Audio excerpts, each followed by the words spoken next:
So if you embrace the capital provider as a potential partner in the process of de-risking the company overall, then you're actually aligned in your interests, right?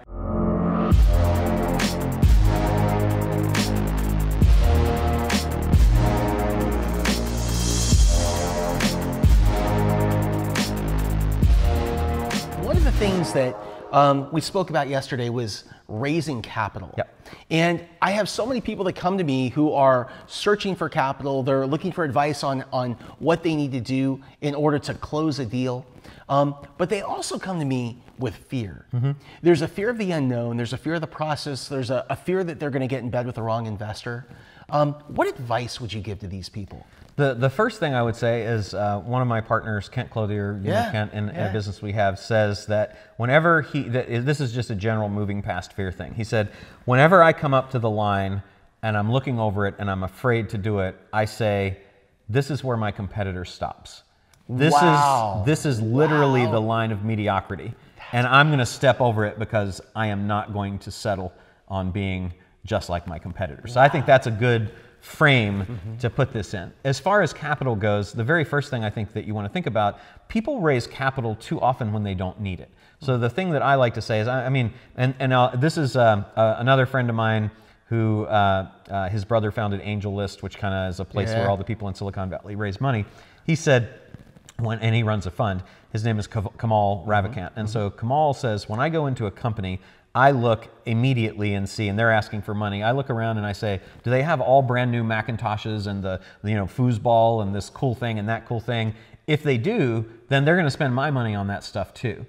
But if they've got like used computers and it's cool, but it's a scrappier vibe, then I'm comfortable investing because I know my money is going to be spent well. So the very first thing I'd say is, do you need the money, and do you need the amount of money that you think you need right now? Because only every time that I have overfunded a company as an investor, the money gets spent and it's gone. And if we had tranched it out, if we had given it over time, it would have been much more effective and they wouldn't have wasted as much. So ask yourself that question as the person who thinks that you need money, that as well. And then there are also lots of ways to acquire and sell businesses that don't require any money at all. Now, let's go to the next thing. Okay, so as far as fears about capital, well, the best thing I can say there is that most institutional funding, even angel investors or kind of quasi-institutional sources, are very sophisticated and experienced. They are not sitting around going, how can I steal Scott's business,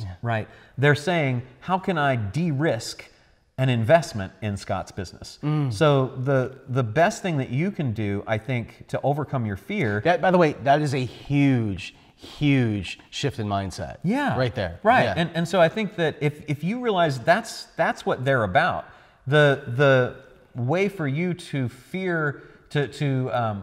lower your fear of the potential consequences of failing to perform at a level that allows you to continue to have the capital, or even a level that would cause them to foreclose or come and do a capital call or take your business away, because that's probably the biggest fear, is to know that your interests are actually aligned.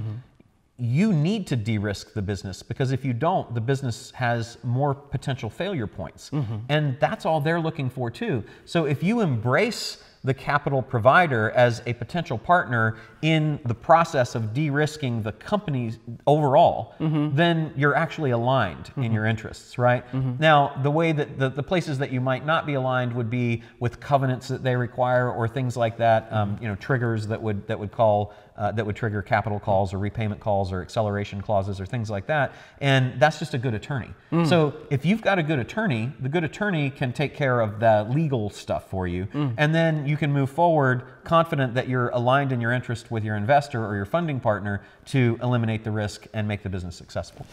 If someone out there is raising capital, they're looking for help, where can they reach you? I'm at digitalmarketer.com, trafficconversionsummit.com if you want to come to our event, on the Business Lunch podcast you mentioned, or just all over the social networks.